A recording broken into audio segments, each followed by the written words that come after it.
But some people will now tell you, yes, but it depends on how you read it. And now the Bible says no. That's not the truth. There cannot be 10 different interpretations of the same prophecy.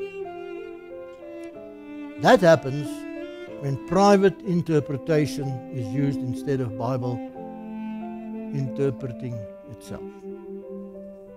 Peter again, knowing this first, that no prophecy of the Scripture is of any private interpretation.